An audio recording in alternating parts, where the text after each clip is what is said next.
नमस्कार दोस्तों। भारतीय राजनीति के इतिहास में ऐसी बातें कभी देखने को नहीं मिली, लेकिन अब जो देखने को मिल रहा है वो अद्भुत है। महाराष्ट्र की विधानसभा के अंदर जो हो रहा है उससे सभी लोग अवगत होंगे, लेकिन जो देवेंद्र फडणवीस की चिट्ठी निकलकर बाहर आई है उस चिट्ठी ने सबको चौंका दिया है और ये बता दिया है कि देवेंद्र फडणवीस जो हैं भले ही वो डिप्टी सीएम है, लेकिन सरकार उनके हाथ में है और वो प्रधानमंत्री मोदी के एक नंबर के चेले हैं। उन्होंने बता दिया कि हम किसी भ्रष्टाचारी को अपने साथ नहीं रख सकते और देश हमारे लिए सबसे पहले है, भ्रष्टाचारियों के लिए हमारे पास कोई जगह नहीं है। क्योंकि सत्ता तो उन्होंने कहा आती जाती रहती है, लेकिन देश सबसे सर्वोपरि है। सरकारें आएंगी और जाएंगी, अगर भ्रष्टाचार से समझौता कर लिया जाएगा तो हम किसी को मुंह दिखाने लायक नहीं रहेंगे। उन्होंने इस बात से ये सब कुछ साफ कर दिया कि हम किसी नवाब मलिक को सरकार के अंदर शामिल नहीं होने देंगे। उन्होंने यहाँ से यह भी एक तरीके से साफ कर दिया कि अजीत पवार जो शरद पवार के गुट से शामिल हो गए हैं सरकार के अंदर, फिलहाल जो है सरकार भी चला रहे हैं एक तरीके से, उनके लिए फिलहाल जो जगह है वो तब तक के लिए है जब तक कि भ्रष्टाचार उनके ऊपर साबित नहीं हो जाता। और नवाब मलिक जिसके संबंध जो हैं दाऊद इब्राहिम और आतंकवादियों जैसों से बिल्कुल गंभीरता से मिलते हैं, और जो दाऊद इब्राहिम के लिए यहाँ पे अगुवाई कर रहा था, उस आदमी को सरकार के साथ जोड़ने का मतलब ही नहीं पैदा होता। तो देवेंद्र फडणवीस ने यह साबित किया है कि गठबंधन की सरकारें भले ही भारत में चलती रही हों, लेकिन गठबंधन की सरकारें अगर भाजपा के साथ चल रही हैं तो उसमें भ्रष्टाचारियों के लिए कोई जगह नहीं है। और अगर कोई भ्रष्टाचारी गठबंधन के अंदर आ रहा है तो फिर उस गठबंधन के कोई मायने नहीं है। हालांकि ऐसा कभी नहीं होता था गठबंधन की सरकारों में। गठबंधन की सरकारें यूपीए के वक्त आपने धड़ल्ले से देखी होंगी, 1991 से लेकर सिर्फ यही तो चल रहा था। सिर्फ गठबंधन की सरकारें जिसमें लालू रेल मंत्री बन जाता था, ममता रेल मंत्री बन जाएगी, फलाना हो जाएगा, फारूक अब्दुल्ला कुछ बन जाएगा, वो कुछ बन जाएगा, वो कुछ बन जाएगा। ये सब के सब जो है खिचड़ी पकाकर भारत की जो सत्यानाश कर रहे थे, जिसमें सब मिली भगत थी इनकी और सब एक दूसरे का पैसा खा रहे थे और एक दूसरे को बचा रहे थे, सब मजे ले रहे थे। तो देवेंद्र फडणवीस ने साफ किया कि हमारे यहाँ नहीं होता ये। मैं आपको बताऊं, जो नवाब मलिक हैं जिन्हें पिछली एक साल पहले ईडी ने गिरफ्तार भी किया था, एनआईए का मामला भी उनके ऊपर चल रहा है, क्योंकि ये मामला सामने आया था कि उनके संबंध दाऊद इब्राहिम के साथ है और बम धमाके जो दाऊद इब्राहिम करना चाह रहा था उसके लिए नवाब मलिक का इन्वॉल्वमेंट जो है उसमें देखा जा रहा था। उसके बाद जो है नवाब मलिक को गिरफ्तार कर लिया गया था। शहीदों की तरह गया था कि मैं वापस आ जाऊंगा और विक्ट्री साइन दिखाते हुए गया था, लेकिन वापस आया नहीं। फिलहाल मेडिकल ग्राउंड्स के ऊपर उसे जो है बेल मिली हुई है। लेकिन नवाब मलिक जो है फिलहाल बेल पे हैं और विधानसभा का सत्र चल रहा है महाराष्ट्र में, तो वो एमएलए तो है ही, तो वो उनका अधिकार है कि वो विधानसभा में भी आएंगे, क्योंकि फिलहाल सज़ा तो हुई नहीं है। तो विधानसभा में आए और अजीत पवार के बिल्कुल बगल में बैठकर वो बिल्कुल ऐसे दिखा रहे थे जैसे वो सरकार का हिस्सा है। हालांकि शरद पवार के साथ उनकी बहुत ज़्यादा करीबियां हैं, लेकिन फिलहाल शरद पवार की पार्टी टूट चुकी है। सबसे बड़ा गुट जो है अजीत पवार के साथ चला गया है।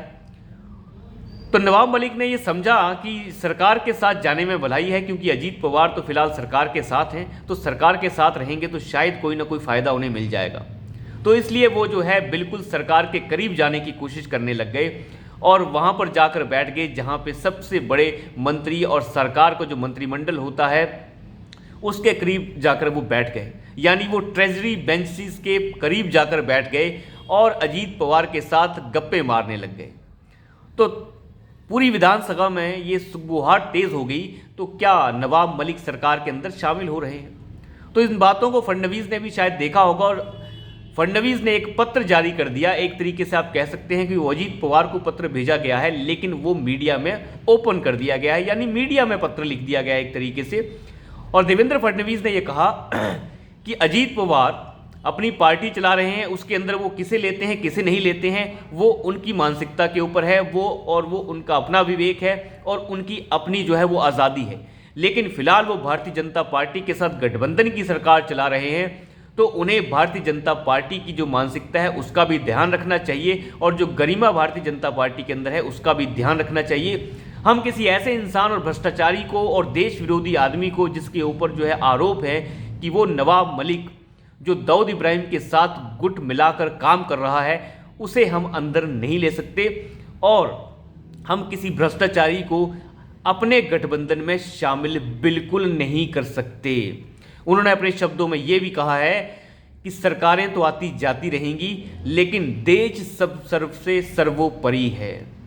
इस बात से ये साफ हो गया कि भले ही आप गठबंधन से हमारी सरकार चल रही है और आप हमारे साथ गठबंधन के अंदर हैं, लेकिन हम आपकी हर बात को नहीं मान सकते। यानी सरकार जो है भारतीय जनता पार्टी के मूल्यों के ऊपर चलेगी और भ्रष्टाचारियों के लिए इसमें कोई जगह नहीं है। और नवाब मलिक को भी एक तरीके का मैसेज मिल गया और साथ ही साथ अजीत पवार को उनकी औकात भी पता चल गई कि इस पार्टी के अंदर ऐसा नहीं होता। हालांकि अजीत पवार कोई दूध के धुले नहीं है, अजीत पवार का मतलब भी भ्रष्टाचार ही है। मुझे नहीं पता भारतीय जनता पार्टी ने उनके साथ क्यों गठबंधन कर रखा है, वो कितने दिनों तक गठबंधन चलेगा। राजनीतिक तौर पे ऐसा होता है कि गठबंधन बनाए जाते हैं क्योंकि राजनीति में दंडभेद भी चलता है। भले लोग कहें कि भारतीय जनता पार्टी अपने लोगों को बचा रही है, दूसरे के लोगों को पकड़ लेती है।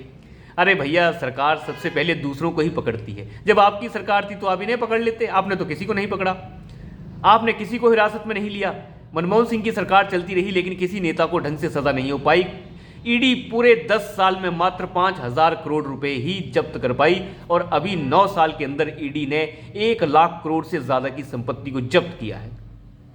आप भी करवा लेते आपने तो नहीं करवाया, आपके पास भी आज़ादी थी, आप भी करवा लेते।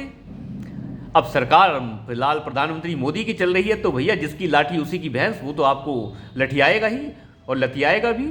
अगर आपने कुछ गलत किया है तो आप लतियाए जाएंगे, नहीं किया है तो आप अपने रास्ते चलिए।